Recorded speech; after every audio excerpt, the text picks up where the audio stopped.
Assalamualaikum warahmatullahi wabarakatuh. Perkenalkan, nama saya Ahmad Zaki Raup. Saya dari kelompok 6. Di sini saya akan menjelaskan apa itu Q dan DQ. Oke, yang pertama, apa sih itu Q? Q adalah struktur data linear yang mengikuti prinsip first in, first out, atau bisa disebut dengan FIFO. Artinya, elemen yang pertama kali dimasukkan akan menjadi elemen pertama yang keluar. Q banyak digunakan dalam berbagai aplikasi seperti antrian pelanggan di loket, penjadwalan tugas di sistem operasi, dan manajemen antrian dokumen untuk printer. Selanjutnya, operasi pada Q. Beberapa operasi penting dalam Q antara lain ada NQ, menambahkan elemen ke bagian antrian belakang. Terus ada DQ, menghapus elemen dari bagian depan antrian. Terus ada pick atau front, melihat elemen paling depan tanpa menghapusnya. Terus ada isempty, mengecek apakah antrian kosong.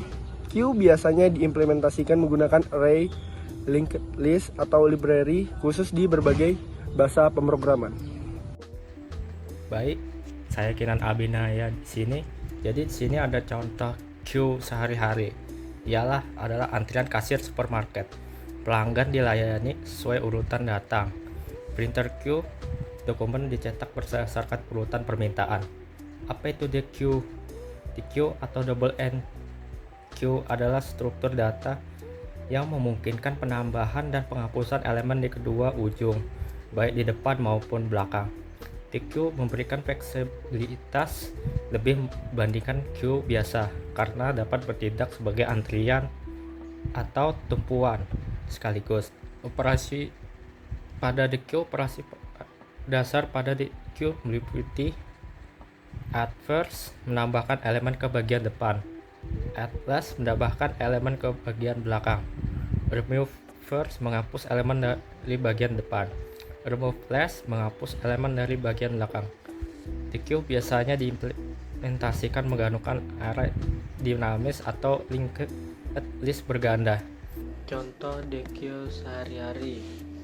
Operasi terakhir bisa dibatalkan atau diulang. Manajemen tugas multitasking. Tugas bisa ditambahkan atau dihapus dari awal maupun akhir.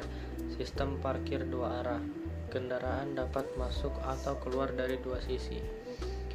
Perbedaan Q dan DQ. Q hanya mendukung penambahan dari belakang dan penghapusan dari depan. DQ mendukung penambahan dan penghapusan dari kedua ujung. DQ lebih fleksibel untuk kasus-kasus yang memerlukan akses cepat dari kedua arah, sementara Q lebih sederhana untuk antrian biasa. Kesimpulan, Q dan DQ adalah dua jenis struktur data yang penting dalam pemrograman dan kehidupan sehari-hari. DQ menawarkan fleksibilitas lebih, sedangkan Q menawarkan kesederhanaan dan efisiensi dalam pengelolaan data berurutan.